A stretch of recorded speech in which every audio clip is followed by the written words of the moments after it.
Good morning all of you. आप सभी को मेरी तरफ से नमस्कार। इस वीडियो के अंदर हम बात करेंगे क्लास +1 केमिस्ट्री का chapter number 3 classification of element, जिसका वीडियो नंबर 4 अभी आपके सामने।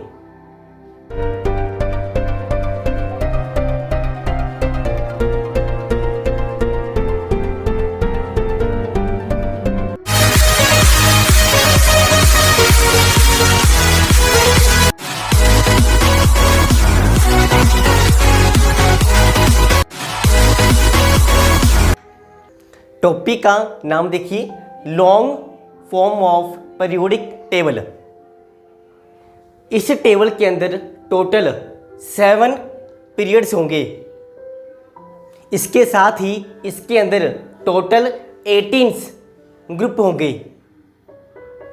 Long form of periodic table, इसको ड्रा कैसे करेंगे, इसके लिए आप वीडियो नंबर 1 देख सकते हो।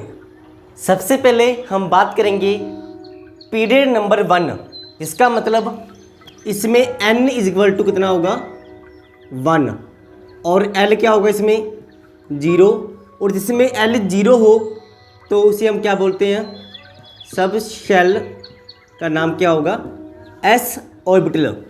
और s के अंदर मैक्सिमम कितने इलेक्ट्रॉन आएंगे, मैक्सिमम इलेक्ट्रॉन = 2। तो क्या बोलेंगे, P नंबर 1 के अंदर 1s1 और 1s2, इस तरह से टोटल 2 एलिमेंट होंगे P नंबर 1 के अंदर।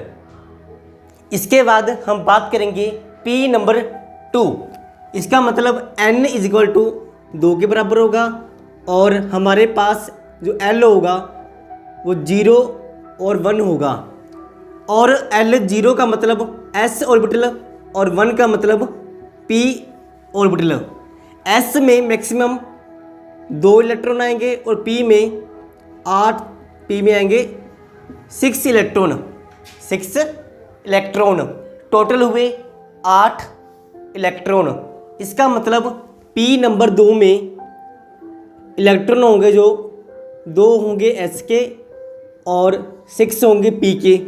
टोटल होंगे 8 इलेक्ट्रॉन। 8 इलेक्ट्रॉन का मतलब p नंबर 2 में टोटल 8 एलिमेंट होंगे। इसके बाद p नंबर 3, पीरियड नंबर 3, इसके अंदर n = होगा 3 और l होगा 0 1 2। 0 का मतलब s, 1 का मतलब p और 2 का मतलब d। 2 इलेक्ट्रॉन होंगे s के, 2 और 6 होंगे p के, और 10 होंगे d के। देखिए 3s2 3p6 3d10, इसके अकॉर्डिंग टोटल 18 इलेक्ट्रॉन होंगे। आपने चैप्टर नंबर 2 के अंदर पढ़ा था n+l रूल, जिसके अकॉर्डिंग 3d एंड 4s को मैंने कंपेयर किया था, और क्या आया था कि 4s के अंदर इलेक्ट्रॉन पहले फिल होंगे और 3d के अंदर बाद में, क्योंकि इनका जोड़ था 4 + 0 = 4, इसका जोड़ था 3 + 2 = 5। इसका मतलब कि 4s के अंदर इलेक्ट्रॉन पहले फिल होंगे और 3d के अंदर बाद में। तो 4s तो अभी आया नहीं, तो इसलिए इसके अंदर 3d वाले एलिमेंट नहीं होंगे, और टोटल एलिमेंट होंगे 8। इस बात को आप याद रखोगे। इसके बाद P नंबर 4, मतलब n = क्या होगा 4 और l क्या होगा 0 1 2 3, s के, p के और d के और f के। इसका मतलब s p d f चारों के इलेक्ट्रॉन इसमें होंगे। लेकिन अगर हम फिर से n+l को रूल को देखें तो इसके अंदर F के एलिमेंट नहीं होंगे। इसके अंदर कौन कौन से होंगे? एक तो होंगे 4s, बाद में D के, और उसके बाद होंगे P के। तो इस तरह से total 18 elements, 18 electrons P number 4 में होंगे। इसके बाद P नंबर 5, इसके अंदर होंगे इलेक्ट्रॉन और एलिमेंट 5s के और 4d10, इसके बाद 5p6, टोटल सम हुआ 18। इसके बाद P नंबर 6, जिसके अंदर लैंथेनोइड्स के भी एलिमेंट आएंगे। तो देखिए सबसे पहले 6s2 और उसके बाद पहले मैं लिख दूँ 6p6। तो इसके अंदर 4f और 5d, किसमें इलेक्ट्रॉन पहले फिल होगा? देखिए n+l, इसमें आएगा 4 + 1 2 3 7, और इसमें आएगा 5 + 2, इसका भी 7। तो आप देखोगे n किस में बड़ा होगा? 5 के अंदर। तो पहले इलेक्ट्रॉन फिल होंगे 4f 14 एंड 5d10, टोटल हुए ये 32। इसी तरह से P number 7, period number 7, 7s2 5f14 6d10 और 7p6, इसमें होंगे 32 एलिमेंट्स, क्योंकि P नंबर 7 के अंदर एक्टेनोड्स के भी एलिमेंट आएंगे। तो इस तरह से आपको मैजिक नंबर मिलेंगे। सबसे पहले 2 8 8 18 18 32 32, इसको बोलेंगे मैजिक नंबर। इसके बाद हम बात करेंगे ग्रुप के बारे में। टेबल के अंदर 1 to 18 टोटल 18 ग्रुप होंगे, जिसके अंदर हम ग्रुप नंबर 1 एंड 2 को बोलेंगे S ब्लॉक, और ग्रुप नंबर 13 to 18 इसको हम बोलेंगे P ब्लॉक, और ग्रुप नंबर 3 to 12 इसको बोलेंगे D ब्लॉक। इसके साथ ही हम क्या बोलेंगे? इसको ट्रांजिशन एलिमेंट, क्योंकि ये दोनों के बीच में आएंगे, S एंड P ब्लॉक के बिटवीन। इसके अलावा ग्रुप नंबर 3, जिसके अंदर फर्दर सीरीज होगी, जिसको हम क्या बोलेंगे? F ब्लॉक, F ब्लॉक, और इसका एक नाम और होगा इनर ट्रांजिशन एलिमेंट, क्योंकि ये फर्दर ट्रांजिशन एलिमेंट के अंदर होंगे। तो क्या बोलेंगे? Inner transition elements. के बाद सबसे पहले हम बात करेंगे जनरल इलेक्ट्रॉनिक कन्फिग्रेशन। सभी ब्लॉक की अलग अलग करेंगे, S P D F। सबसे पहले 4s ब्लॉक। S ब्लॉक के लिए इलेक्ट्रॉनिक कन्फिग्रेशन का जनरल फॉर्मूला क्या होगा? NS1 से लेकर 2। इसका मतलब S के अंदर मिनिमम 1 और मैक्सिमम 2 इलेक्ट्रॉन फिल होंगे, और N का मतलब पीरियड नंबर 1 2 3 4 5 6 7। इसके बाद P ब्लॉक। P ब्लॉक का इलेक्ट्रॉनिक कन्फिग्रेशन NS2 और NP1 to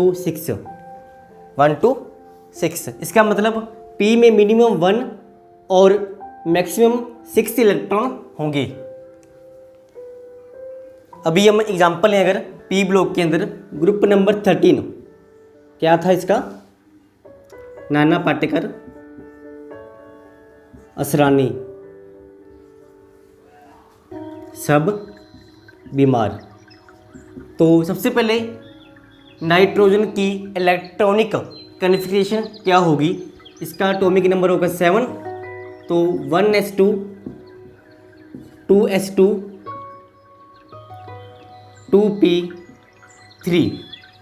2p3 फास्फोरस की बात करें 15, 1s2 2s2 2p6 3s2 3p3।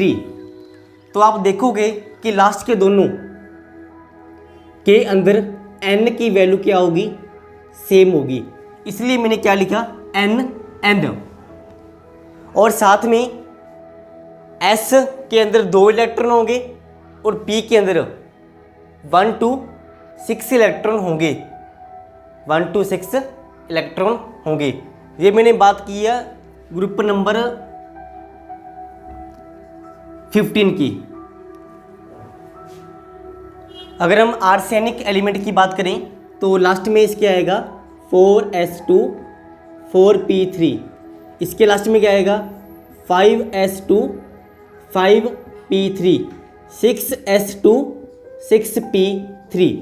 तो लास्ट में दोनों n सेम होंगे, तो क्या बोलेंगे, general electronic configuration for p block.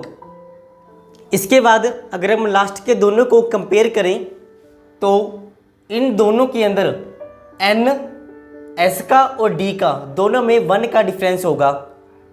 मान लीजिए इसमें 4 है, इसमें कितना होगा 3, तो इसका मतलब उससे एक कम होगा। अगर हम बात करें स्कैंडियम के जो नीचे एलिमेंट होगा, इसमें प्लस कर दो आप 18, कितना आएगा 39, तो उसके लास्ट में क्या आएगा 5s2 और साथ में 4d1। इसका मतलब d s से हमेशा एक कम होगा। इस तरह से आप उसकी इलेक्ट्रॉनिक कन्फिग्रेशन लिख सकते हो। बात करें f ब्लॉक, तो इसके अंदर n-2 f 1 to 14 n-1 d 0 से 2 और ns2। इसकी क्या होगी इलेक्ट्रॉनिक कन्फिग्रेशन। अगर हम एग्जांपल की बात करें तो Pr प्रेसोडायनियम, जिसका एटॉमिक नंबर होगा 59। अगर हम इसकी इलेक्ट्रॉनिक कन्फिग्रेशन लिखें तो क्या आएगा 4f3 5d0 6s2। तो आप इसको देखोगे कि जो f होगा s से 2 कम होगा और d s से 1 कम होगा। तो इसमें देखिए d s से 1 कम और f d से 2 कम होगा। इसमें जो d के इलेक्ट्रॉन होंगे मिनिमम 0 और मैक्सिमम 2 इलेक्ट्रॉन फिल होंगे। और अगर बात करें f की तो मिनिमम 1 और मैक्सिमम 14 इलेक्ट्रॉन होंगे, किसके अंदर f ब्लॉक एलिमेंट के अंदर। आज के लिए इतना ही। अगले वीडियो के अंदर हम बात करेंगे SPDF, सभी ब्लॉक को ग्रुप वाइज स्टडी करेंगे। आज के लिए इतना ही, धन्यवाद।